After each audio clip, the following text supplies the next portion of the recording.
चलतु आज खरा दिन स्पेशली बनैबा पुदीनार ड्रिंक जोटा को पीले बारंबार पीवा को इच्छा हे आ मन आत्मा पूरा शांति हो थरे पीयंतु देखिए खरा दिन सारा यही ड्रिंक ही पीवा को इच्छा हो। तो चलतु स्टार्ट करवा आज रेसिपीटी।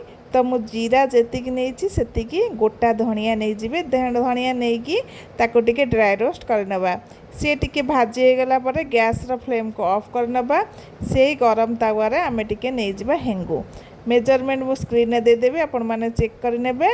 हेंगु देकी ताको टिके भाजी नबा। भाजी हो साइला पर आमे कोन करबा ना ठंडा हो गले आमे ताको गोटे मिक्सी जार रे नहीं जिबा। नहीं कि तापरे कौन करबा ना सेथिरे देदेबा किछि पुदीना पत्र देदेबे आपण माने। जदि आपण मान को धनिया पत्र ता सहित भल लगे तो आपण माने धनिया पत्र किछि मते पकई परिबे। तो पुदीनार ड्रिंक जेहेतु बनाउछि मु पुदीना पत्र नै खाली बनाउछि। तो तापरे लंका नै जिवे दुटा आइस क्यूब नै जिवे तापरे टिके दही नै जिवे।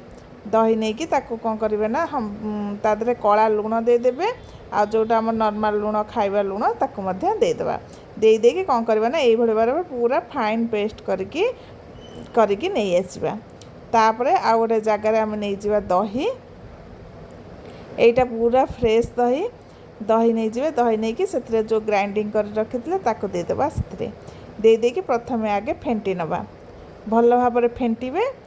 भल भाबरे फेंटी हो साइला पर आपण माने सेथिरे ठंडा पानी मिसई नेबे। फ्रेंड्स ये रेसिपीटा बनैबा तो बहुत सहज थरे पियंतु देखिबे बहुत बढ़िया लागिबो पुदीनार ये ड्रिंक टी। तो भल भाबरे देखंतु मिक्स कर नेबे। मिक्स कर साइला पर आमे सेथिरे ठंडा पानी पूरा फ्रिज रु बाहर करी ठंडा पानी दे देबे। आपण जदि पूरा ठंडा पानी पियंतिनी ताले नॉर्मल वाटर मध्य दे परिबे। दे देके आउरी भल भाबरे मिक्स कर नबा। भल भाबरे मिक्स करिवे जेमिति देखिए पूरा बबल्स पूरा ऊपर बबल्स पूरा आसी जिवो। से समय पर्यंत पूरा भल भाबरे एई भଳି भाबरे मिक्स करिवे। देखंतु एई भଳି भाबरे भल भाबरे मिक्स करि नेबे।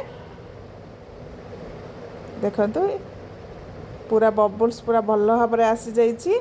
तो एबे हमर रेडी हो जाइछि पुदीनार एई ड्रिंक टी पुदीनार एई शरबत टी।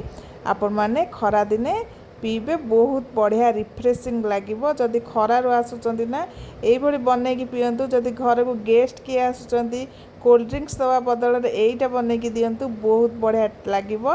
रहिली पुन देखाबो।